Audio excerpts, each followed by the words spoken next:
নির্জন একটি নদী, যে নদীতে বসবাস করে হাজারো মাছ, অন্যান্য সামগ্রী, প্রাণী। এই নদী দিয়ে সারাদিনে শত শত মানুষের পারাপার।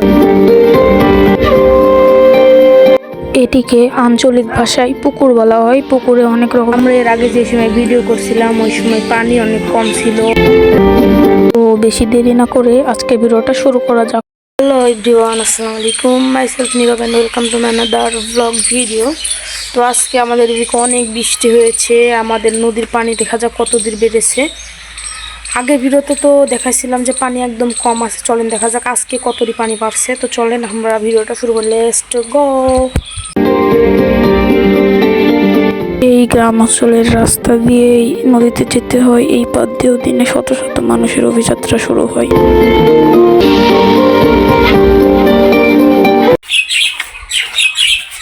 এই যে গ্রামের এই কিচিরমিচির পাখির ডাকগুলোই সবচেয়ে বেশি সুন্দর লাগে আমাদের কাছে। গ্রামে টানা বৃষ্টি হলে এরকম ভাবে রাস্তাঘাটে পানি জমে থাকে।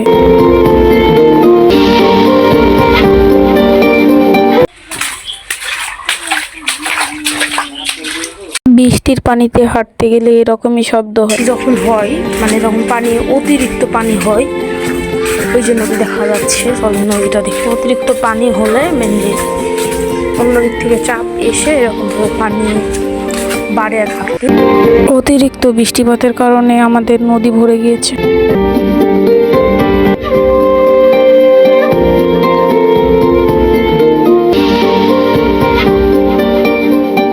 এই নদীর পানি যখন কম ছিল তখন এসে আমি এই জায়গায় অনেক ভিডিও করছি, সেই সকল ক্লিপও আমার ফোনে আছে। আগের ভিডিওগুলো সবাই দেখে আসবেন, তাহলেই বুঝতে পারবেন।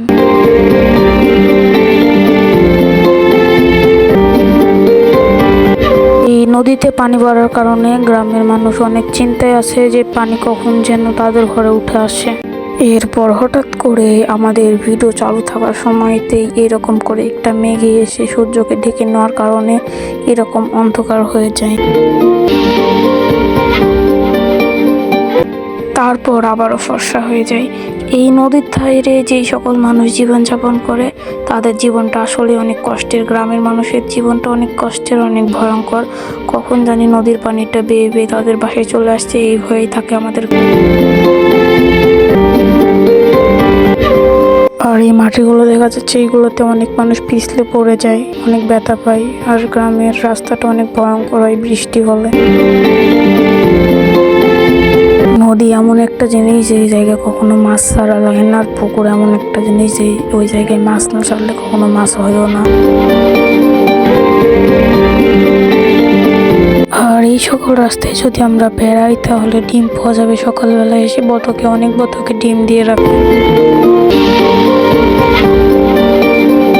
গ্রামের সকল রাস্তায় এরকম কাদা হয়ে থাকে এবং অনেক মানুষ পড়ে গিয়ে হাতও বা ডানা ভেঙে ফেলে, সেই জন্য মানুষগুলো অনেক কষ্ট খায়।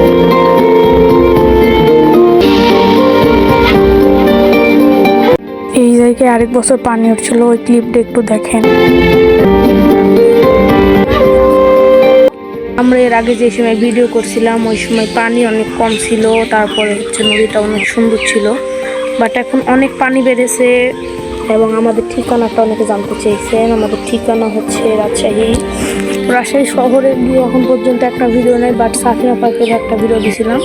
ওখানে আপনারা অনেকে বুঝতে পারছেন যে আমার বাসা রাজশাহীতে বলে আমি সাকিনা পার্কে গিয়েছি এবং ডেইলি যাওয়া করে প্রায় অনেক দিনই গিয়েছি। তো 24 সালের ভিডিও এটা ছিলাম। এখন বর্তমান ভিডিও আর বানাচ্ছি না, তো রেগুলার ভিডিও এখন না, রেগুলার ভিডিও অনেক পরে বানাবো। এখন আপাতত 2-1 দিন 3 দিন পরে যা ভিডিও আসে ওইগুলোই দেখবেন, অনেক মজা পাবেন। এবং ভিডিওগুলো কেমন হয়, ভিডিও ভালো হলে লাইক কমেন্ট শেয়ার করবেন।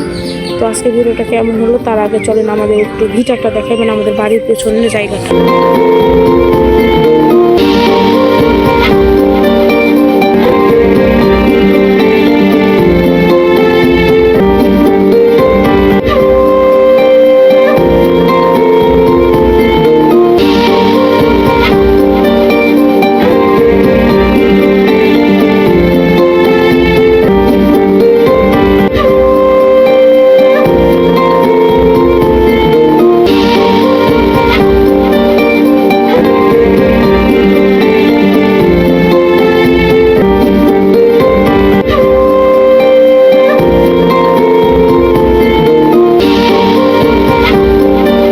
ভিডিওটা এখানে শেষ করছি। সবাই ভালো থাকবেন, সুস্থ থাকবেন। আল্লাহ হাফেজ।